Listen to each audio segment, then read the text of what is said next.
episode contains explicit content. You've been warned. Everybody wants to be something they're not and have shit they ain't got.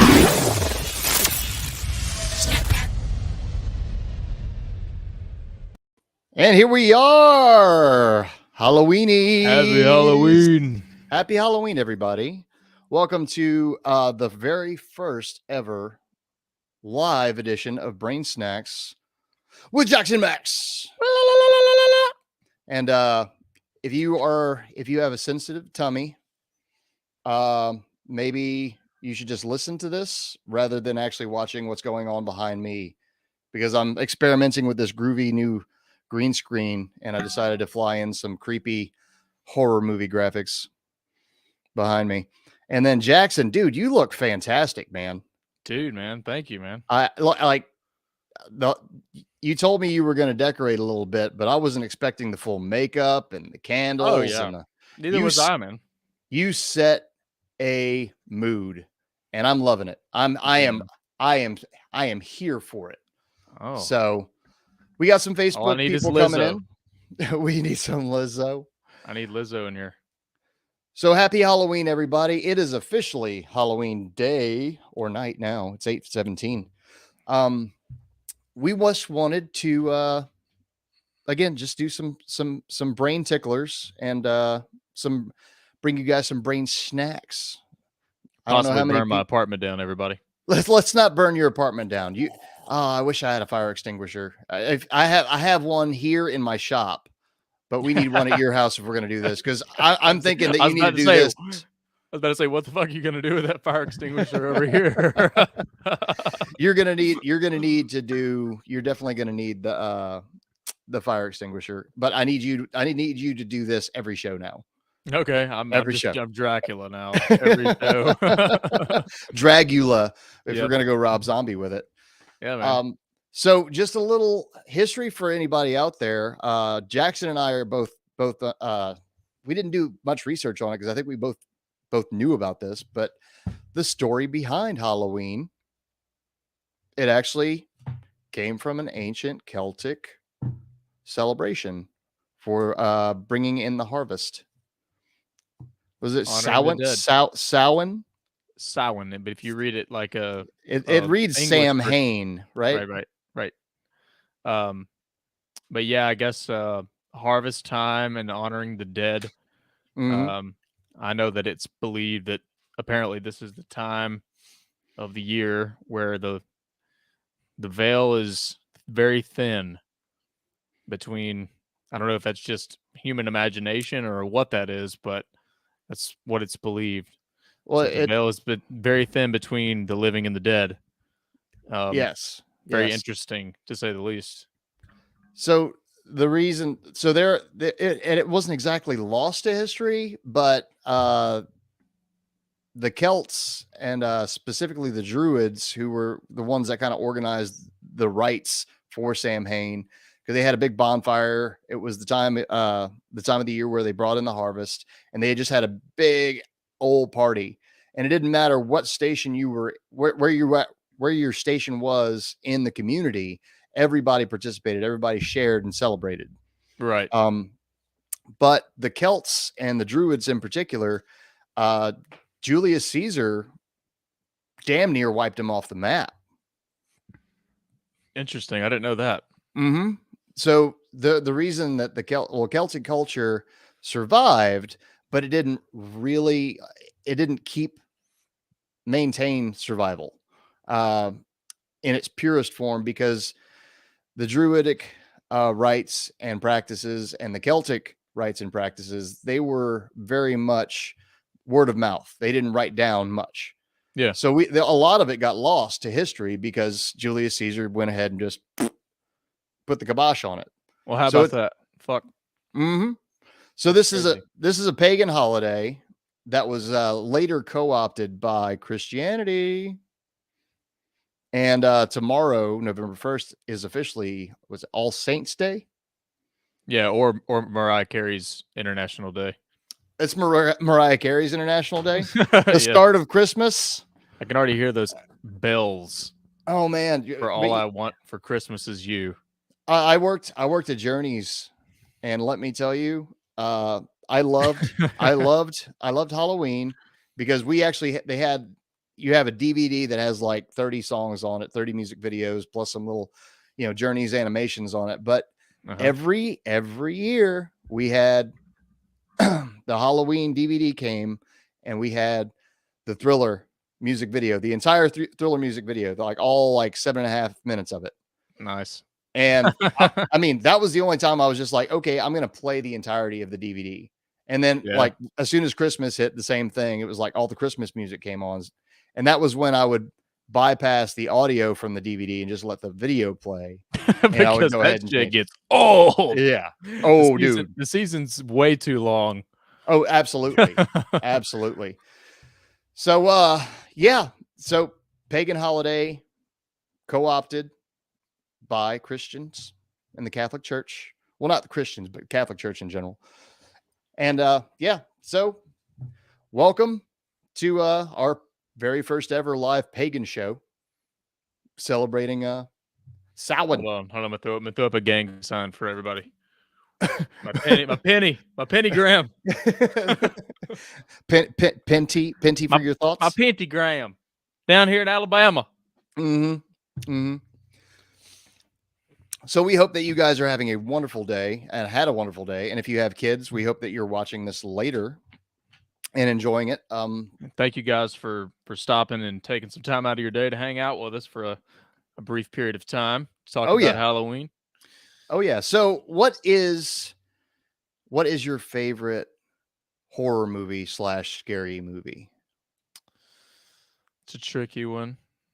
I was thinking about this earlier because we had talked about this, but I feel like in my heart, my favorite would have to be. It would have to go to the original Halloween. And now I know I get it. That's pretty basic white girl, but just everything about the movie is Halloween. It's like that movie to me is like that first autumn breeze you feel. When you just know that the summer's over and bitches about to be putting their sweaters on. That breeze. Getting their Han Solo jackets on. Yeah. And that movie is that for me. So okay. And it's just it's creepy, but it's not overdone. And I feel like it has the spirit of Halloween if you really dig into, some of the production history. Store-bought mask, slightly changed, and low budget. It was a president's mask that they. No, it was William Shatner from Star Trek. Oh, that's what it was. Yeah. Yeah. And they like cut the eyes, sprayed it white, dyed the hair, and made something like iconic, but by accident, which is really, really cool. Yeah. And I feel like it's probably it's not really in today's time, it's not really seen as a campy movie. But it really is. It's like the biggest campy movie there ever was. So I feel like that, and then also Lost Boys. I love Lost Boys. Lost Boys never got me in the like. I never got creeped out by it. Well, no, like I said, it's not a horror movie, but just for Halloween. That's the Halloween. That's Halloween a very, very rich Halloween movie. What about you, man? What's your go-to horror? If I had to pick one and only one, at least to start it off, it would definitely be something along the lines of either Poltergeist or Evil Dead 2. Okay. And Poltergeist primarily just because, and I didn't realize this when I was a kid, but when I first saw it, it scared the ever living crap out of me. Yeah. And there's something to be said about, any fictional based piece of art being able to evoke an emotion, whether it's fear, happiness, love, joy, whatever. But like, there's something exciting about being scared. Oh yeah. Like it's for sure. Yeah. yeah, and that's why the horror genre is so popular. But Army of Darkness, again, that I would say they're kind of tied for number one and number two. Poltergeist was legit scared me, and Army of Darkness was just like me being a very, very much into gory, uh, blood and guts movies. Okay. Yeah, that, and it's, talk about campy. There's nothing more campy than, a B actor like Bruce Campbell, who again is my spirit animal. Bruce Campbell with a chainsaw hand is my spirit animal. What's it? What's this? What's the? Is it the boomstick? Is that The it? boomstick? Yes. Yeah. Funny But enough, that was Army of Darkness. So that was the third movie in the Evil Dead trilogy. okay. See, I didn't even. I didn't even to be. I'm a poser apparently because I didn't even know that. Oh, Am I I? mean, can you see yourself on your own screen over there? Because you don't look like a poser. Oh, I could be. Oh, you could be, but you don't look like one. At least I'm just gonna say that. Yeah. Well, and also I was gonna mention this too. I've never seen Poltergeist.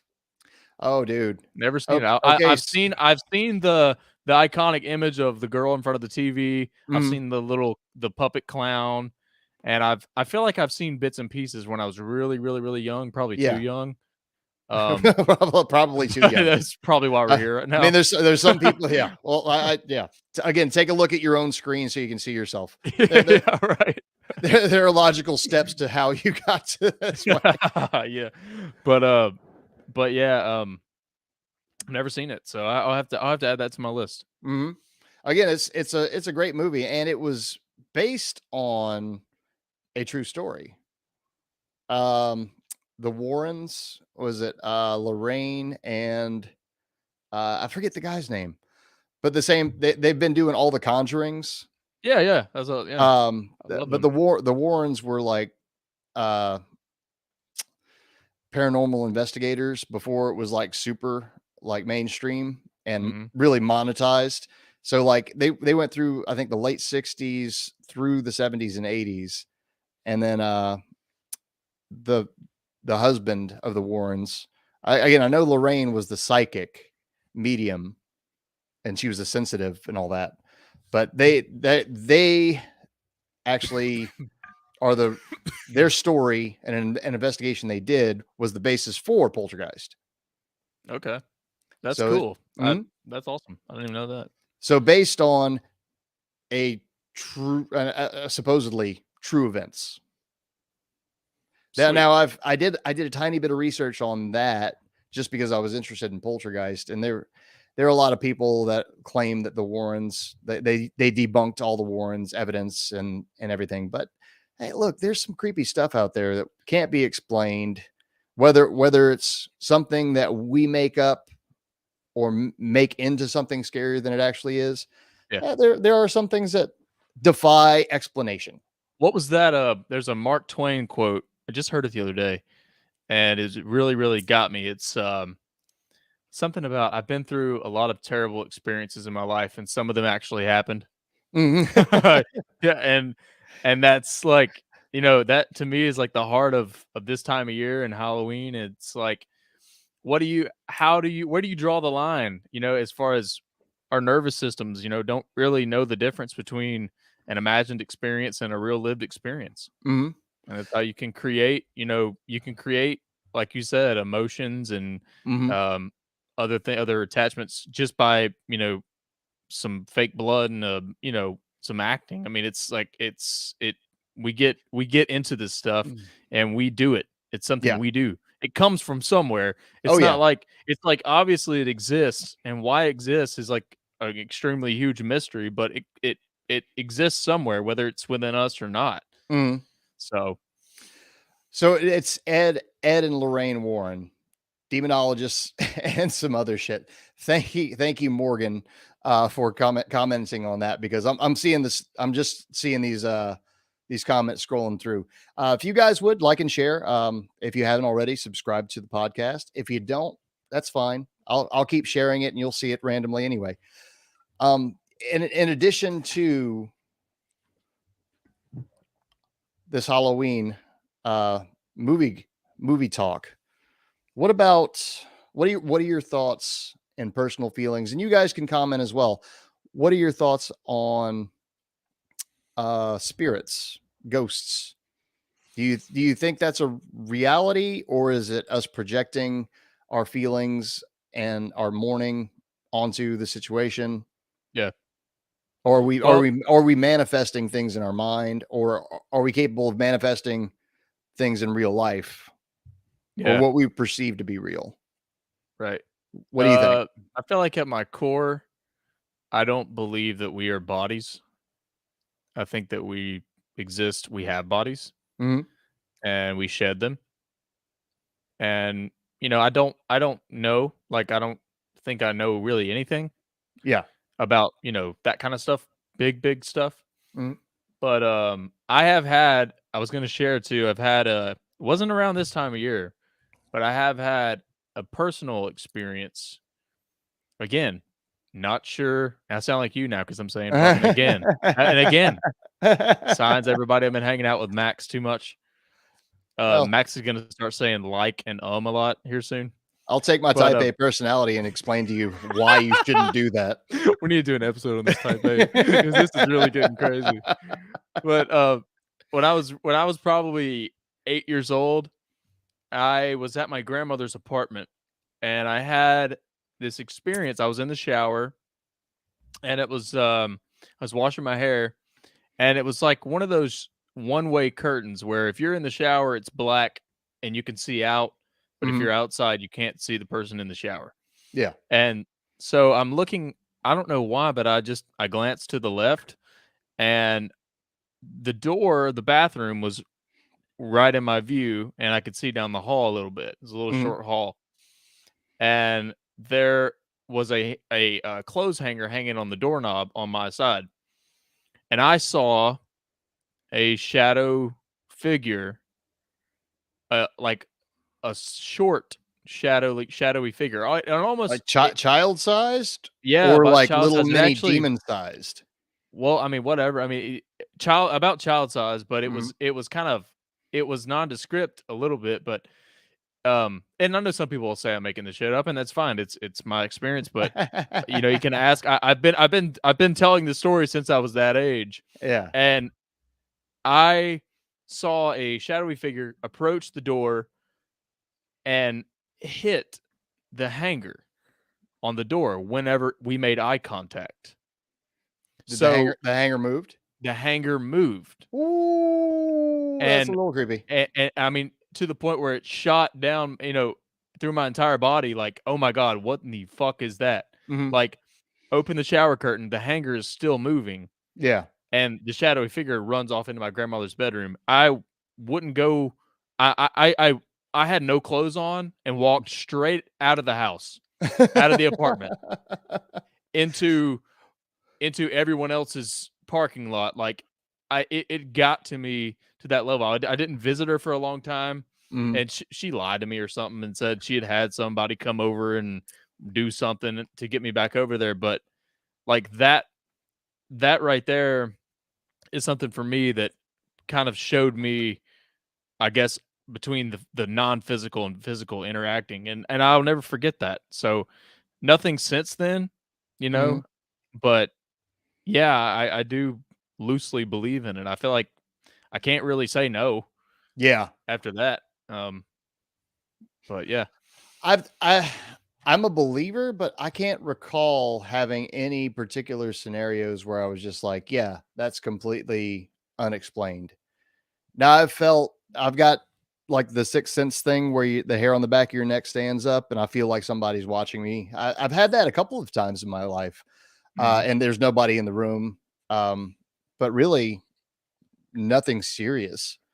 Uh, I did have one. My father claimed to have one extreme scenario that was shortly after my grandfather on his side passed, his father. Um, he had a crossword puzzle sitting out, and it's like a book of them. And he always did it in black ink. So he'd circle them or draw a line through them. And he left and came back after a week of traveling for work. Not as a musician, but when he got home, he went through the book, and I never touched it. I wasn't into crossword puzzles. Yeah. So when he got back, he went through it and he started going and doing a crossword puzzle, and the word death had a red line through it with a squiggly, like red squiggly line. And it tripped him out. Now, he was, again, my father was not overly superstitious and definitely not super religious. Yeah. We like my mother's and that whole side on my mom's side of the family, they're all super Catholic, and that's awesome. But my father was definitely not a churchgoer. He may have been spiritual. We never really talked about religion or his spirituality, but definitely took him for a loop. He freaked out quite a bit over that. I bet, man. That's crazy. That's crazy. And like, it's so weird. Those things are weird, because I feel like there's all sorts of reasons why, like, it's sort of like you said earlier. You made a comment. I can't remember exactly what you said, but basically, people who reduce things like down to like the most literal, dead, dumb thing. Yeah. As if and I feel like there's a certain naive quality to that. Like, we all do it, but like, there's a reality to what's going on really in the in the the whole damn thing. Yeah. And it's not, it's my belief that it's not dead and dumb. Everything's kind of vibrating at its own thing. So I feel like that's the cosmic joke of it, is that you do have, maybe you do or you don't have free will, but if you believe you have free will, you have the free will to reduce that experience you have down to, it's just blah or this or that, or you can, choose to experience it fully and embrace what you feel and see. And that's interesting to me. It's also interesting that some people will concoct these stories for other reasons, like their life is boring, so they need something exciting. There's all that to it. Yeah. But it's crazy. It's very interesting. I feel like as far as like spirits, hauntings, and maybe even demonic possession, I think a lot of that boils down to how much influence you have on your own perception. So, like, if you believe in something, if you believe you're being haunted, well, then you'll start seeing, not in your case, but as an example to use your case, there's a little shadow that's cast on the wall that you can't explain. And as you freak out, you imagine something happening with the hanger moving. Right. That doesn't mean that it actually happened. Or maybe since you were on the second floor, somebody in the upstairs in the apartment above your grandmother's, they, at that inopportune moment, slammed on the floor just hard enough to make that hanger just go beep, beep. Right. It's almost well, there's no way you'd have known this, but it was a townhouse. Oh, okay. And so I was on the top floor of the apartment. So there was maybe it was a raccoon. Maybe it was nobody raccoon. above me. But like I'm saying, like you're saying, that's a perspective. And some people will believe, everything's connected. So all that shit happened to support your experience, however it happened. You know what I mean? So that's crazy. I also, I am a for sure believer that human beings, we all need stories to help convey from me to you something. And that is really prevalent with this time of year, especially. It's more it could be seen as more of a metaphor, for something that we genuinely just don't know. Yeah. But we're We don't trying know what we don't know. but we're trying to like, put stuff together to like show you, yeah, there's this other side, like to everything, and Mhm. yin and yang, all that stuff. Well, if we are indeed in some kind of, because there've been a lot of talk recently about there's proof or reasonable proof that we are actually in a simulation, and if this is actually a simulation, then maybe there's a glitch in the code after you again after somebody expires or dies, passes away, or is Mhm. viciously murdered, that their code doesn't completely get erased and they just walk around again as a ghosting image because they're not completely here because most of their data was removed. Yeah. Or maybe it's it is a whole spiritual thing, and they have unfinished business. That's And that's that's something I've kind of it's kind of made sense to me if you think about how we are. And we have a difficult time letting go of anything sometimes, Mhm, like just the smallest of things.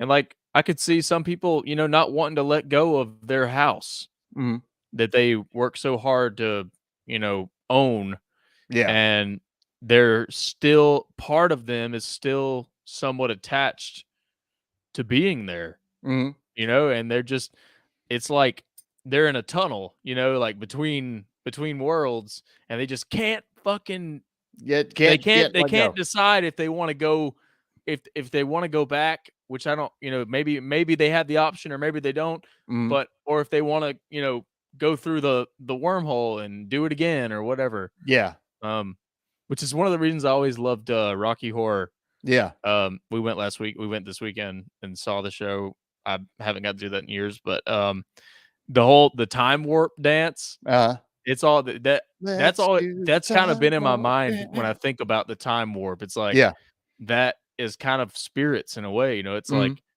you do we just keep on living and living and living and living and do it everything again, like yeah. that's cool. I love that. There's a very interesting book series of books by Stephen King, who again I don't agree with anything politically as far as Stephen King goes.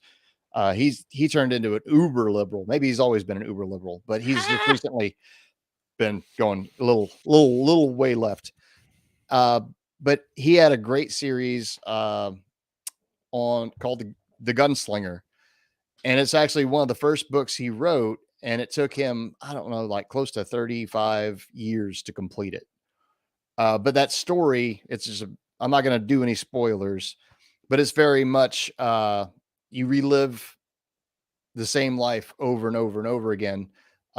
Instead of like it being Groundhog Day, where Mhm. you're reliving the same day, you relive the same life over and over and over again until you get it quote unquote right by whatever higher power or universal standards are.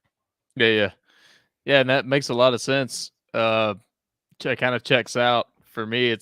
I say it checks out as if I know all this. I'm just saying Well, it I mean, feels right. It feels right. It feels right. intuitively, you Yeah, it could know. feels right. It feels like we're in a big school and there's really no pressure Mhm. for you to, you know, learn as much as you can learn, Yeah. or whatever. It's just it's it's a difficult school, Mhm. and The school of hard knocks, bruh. basically, yeah, and you've got no there's no like I said, there's no pressure for you to really do or learn anything. But the more you embrace it, the more you fall in love with it, the bigger you expand, quote Mhm. quote, you I know. feel that. I If you feel that. believe if you believe we've fallen from some garden of light, Mm. because we've gotten too involved with frequencies that we really like and frequencies that we don't like. We've gotten too involved in the polarity, so now we're down here to like figure it out. Yeah. And like if are we trying to return or what are we trying to do, Mm. It's Yeah, definitely that interesting food to chew on it's a during nice this time brain of year. snack. Brain Yeah. snacks. Yeah, it's just weird. It's weird that there's there's so many accounts of, people seeing ghosts or being haunted, or, again, demonic possession. Like I've watched a couple of there's a new-ish series. I think it's on FX, which has been really good. The Exorcist. So very much like the original Exorcist, but continuing in modern times. Right. And again, not to give any spoilers, but it is a very, very good movie. And it got me, again, Chrissy started watching it, so I started watching it, and then I got into it. And it's very, very much brought me back to thinking about demonic possession, and then also down the rabbit hole of the Catholic Church. And, it's funny how in these stories, whether they're true or not, or based on reality or not, regardless of your thoughts on exorcism and demon possession, that nobody ever wants to talk about the Catholic Church and pedophilia. Yeah. Not to take this on a way off tangent. Yeah, let's say away we're from Halloween. Let's say, where are we going? but I mean, when you talk about horror movies, I mean, The Exorcist is right up there. I mean, it's a terrifying movie. Oh, for sure. But again, that's how my mind works and my rabbit hole brain works, is like I get completely entrenched and enthralled with this show, this movie. Again, now it's a series. We just started season 2, and not once has anybody said anything or made a pedophile joke. And I'm just going, we're just gonna ignore the elephant in the room there. That the Roman Catholic Church, the Pope, doesn't have a problem playing shell games with people that are priests that are accused of pedophilia, but he's going to second guess letting somebody perform an exorcism. I'm like, yeah, we need to get these demons out of here fast. We don't care who does it. Exactly. Yeah, Well, I mean, hey, maybe I don't know. But yeah, that's a different tangent. That's yeah. I mean, we may have to. I'm very intrigued by all that. That's something very polarizing. We may need to talk about someday, but couldn't agree more with that. I think as getting away from the demon possession stuff, I think it's nice. It's a comfy idea for us to want to externalize some of this evil that goes on the planet. Yeah. Like we will say somebody's possessed, or this person's the devil, or this person's pure evil. I was like, well, guess what, guys? Shocking alert. We all have that capability, that ability to become and do the most evil, quote unquote, things on the planet. Exactly.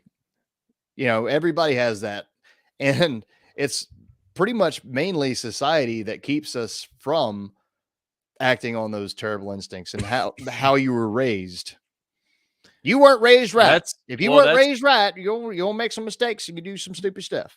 Right. That's also very interesting to me too.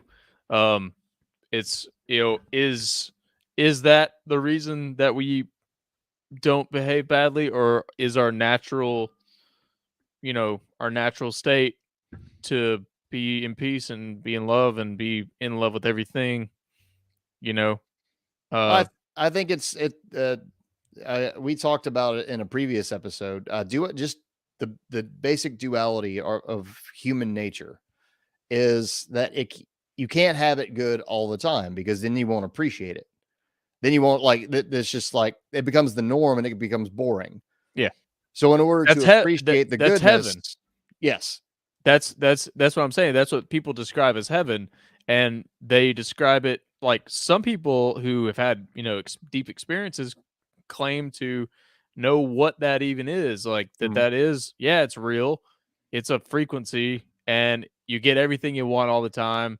And it's like, what's the fun in it? Basically, like we have something in us that wants fun, that wants push and pull, and wants. So yeah, for sure. Well, I heard it. I started listening to a new podcast. It's Conspiracy Social with Brian Callen and Sam Tripoli. And Sam Tripoli is the super conspiracy guy in this episode. But he had a great way of explaining it. And I mean, Sam Tripoli, he's on another level when it comes to believing in conspiracy theories. He believes almost everything he reads on the internet, and it's hilarious. I definitely recommend Conspiracy Social. Check it out, guys, if you want, if you're into that kind of thing.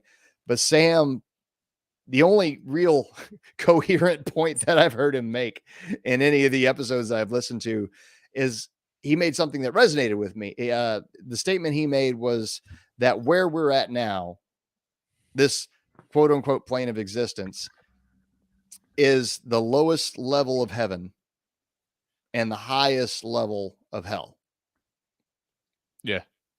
And I was just like, yeah, because like when it's really good, it's really, really good. And then when it can be bad, it can be really, really bad. And then sometimes just like, meh.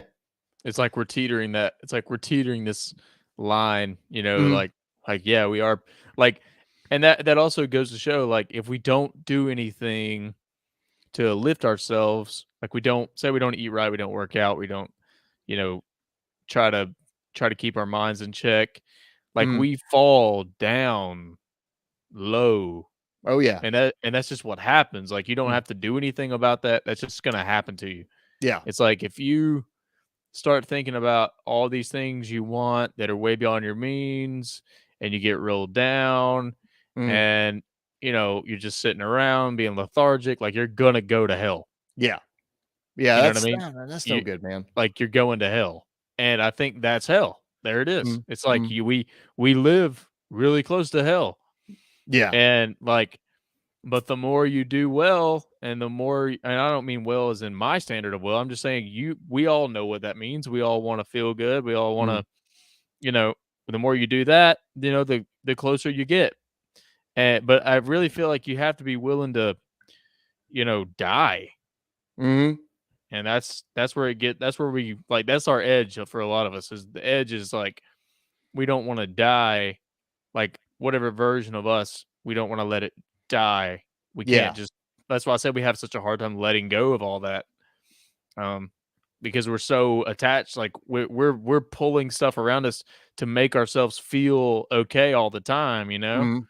And the more we let go of that, the more raw everything kind of gets. Like, we start feeling things as they happen, and we don't block things out. And then, but inevitably something's going to happen that kind of sends us back down. It's like, and then we have, you know, the hero's journey, you know, superhero. Everybody's life is like a hero's journey, kind of. I got you. So yeah, I wish that I had some better stories relating to ghosts and demonic possession and aliens, but I'm just a fan of slasher movies. Like I enjoy gory, cruddy, gross movies, and that's like The Walking Dead. Here's a topic we can touch on real quick. Again, we've gone here for a minute, but what is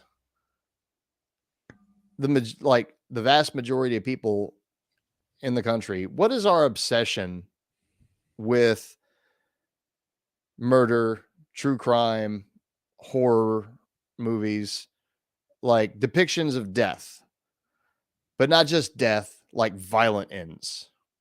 Yeah. Like what in our society makes us drawn to that and entertained by that and wanting to witness that? Is that so we can project our insecurities onto the characters? I don't know. It's I don't either. I mean, it's no secret, but but there's so many people that are so into these dark true crime stories.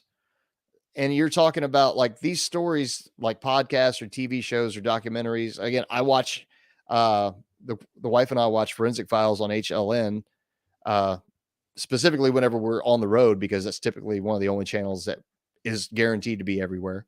Yeah. But there's always an episode of Forensic Files, and it's like some of the scariest, creepiest, most random acts of inhumanity on the planet. And we're just like, I'm gonna eat that up. Yeah, it's always Why is that so it's entertaining and fascinating. appealing? It's fascinating why, but well, we could talk about it literally forever, but like for me, all I can really say is that I I've always appreciated the I've always I'm really trying to dig into this here recently. Like, why is it that, you know, for so many years I've really attached myself, like I said, we bring these things around us. Like, why have I gravitated towards all this dark and moody and whatever stuff? I'm not sure, but as far as the violence, I've always been really, really bummed out by it. Like, and that's all I can really say is that it just bums me out. Ah, Like to watch like things that like crime that are really happening, like mm, I just get super depressed. yeah. Like this is what happens. Like I don't, I almost can't really get into it myself because it just depresses me. It's like I don't know. Well, people, we are very much beings that are all about stories. We like stories. I mean, that's the way that we evolved as a species is about telling stories. And whether it's a true story or not, we can register that it's a true story. And this is the way I think that the reason that I'm so into some of this true crime stuff is because it, I'm not seeing it like I try to empathize with the victim or with the victim's family. And but I don't get like depressed about it because even though I'm trying to empathize and I know that these are real people and these are real things that happened, I'm just still going, this is just a story. This is an interesting story. And the, truth can be far stranger than fiction. And that's Yeah, just, it is. that's just I think it is. entertaining. And it's one of those things that just gets my mind working. I don't Yeah. know. That's Yeah, maybe, man. Like maybe that's the way the majority of people think about it, but they don't actively think or justify why they think the way they think about yeah, true and I crime or horror movies and whatnot.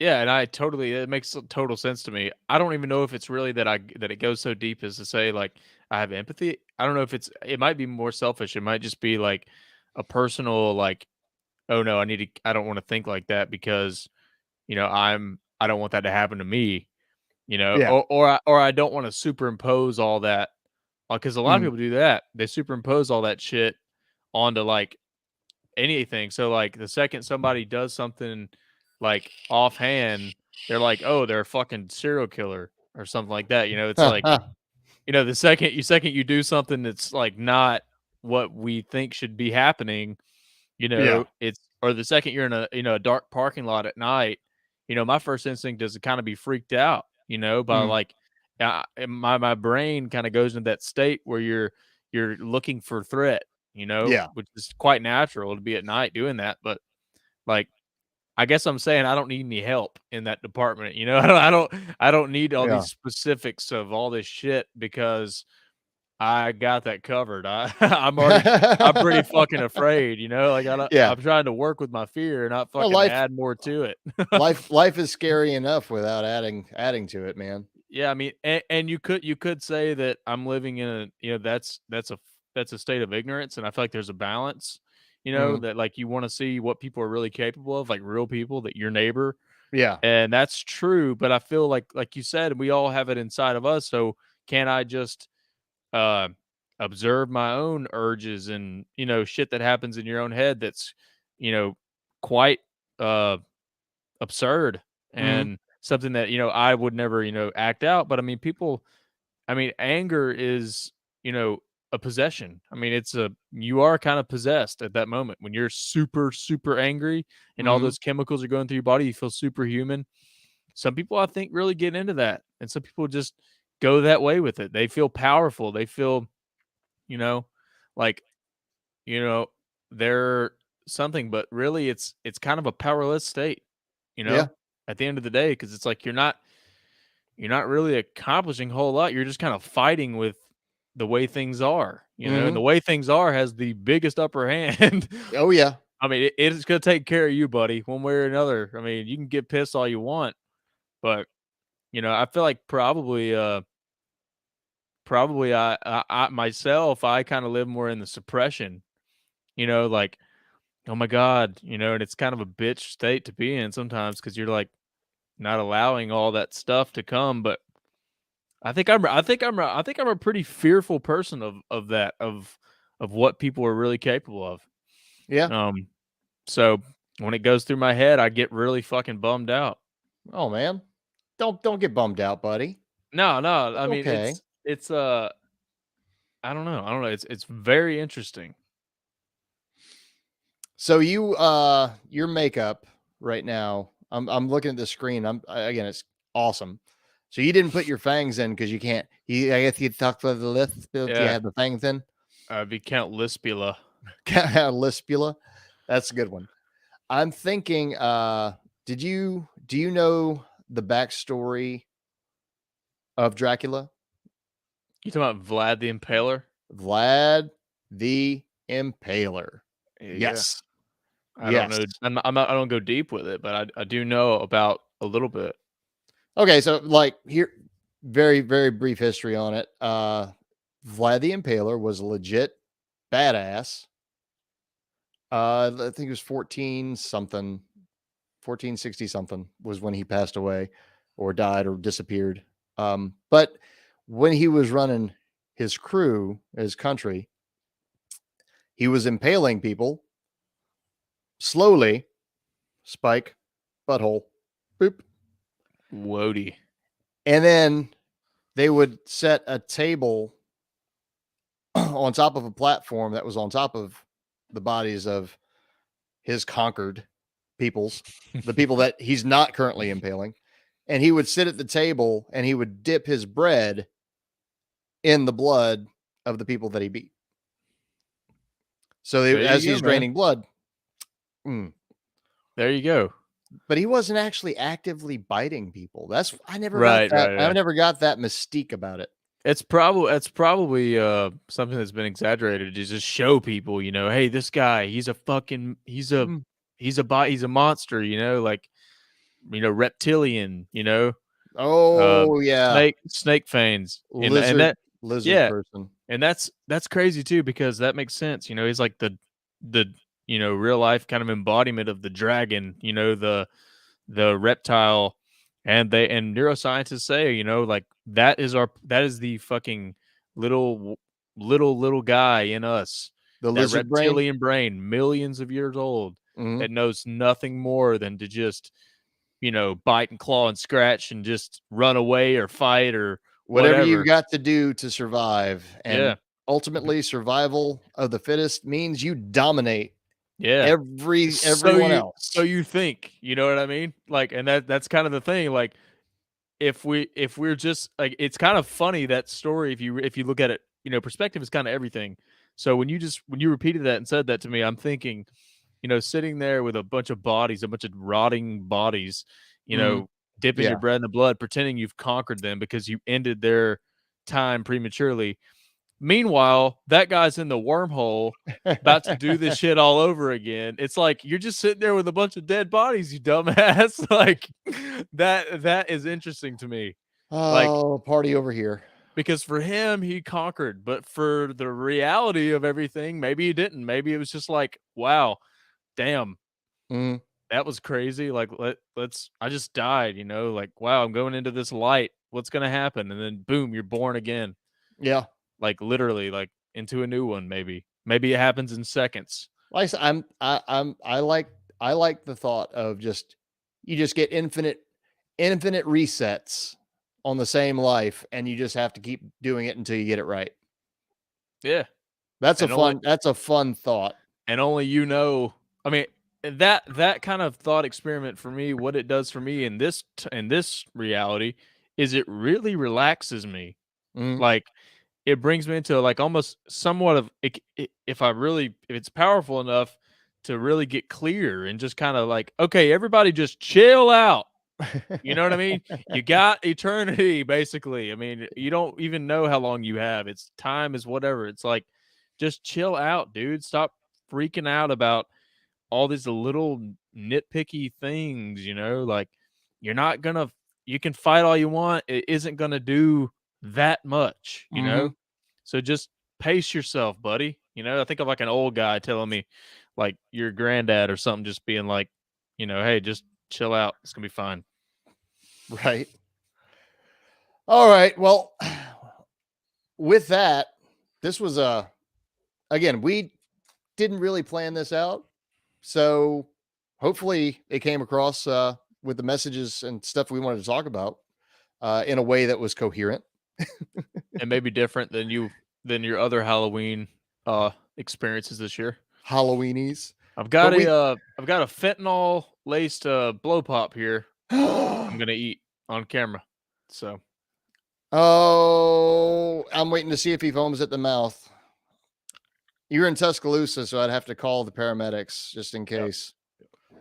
just But in thank case. you guys. Thank you guys for tuning in. If you would like and share, go to brainsnackspodcast.com for all the info and all the episodes. We hope you had a good time. This was an interesting show, and we may do some more of these with we were supposed to have the mighty Dustin Trey over here working some magic mojo, and I You ended didn't up want to take using a it. shower though. Yeah, he didn't want to take a shower. But I would also like to thank Cam of the Velcro Pygmies for allowing me to use the StreamYard, which is how we're actually managing to do this live feed across multiple platforms and multiple Facebook pages and channels. So, yep, we love you. We hope that you have a spooky Halloween and a safe Halloween. And it's all love, guys. Thank y'all All for love. tuning in. Thank you for commenting. Well, I've been reading them. We were in that conversation, so it's trying to bring some of them into the conversation, but didn't really go. But Perhaps we can definitely do that in the appreciate you guys future. interacting. Perhaps we can do that in a future episode. Maybe we can do one of these every like we do once a month. We'll do a live episode. Maybe so. Maybe so. But thank you all for tuning in. With that, we are out. See you guys. Happy Y'all have a good Halloween. one. Peace.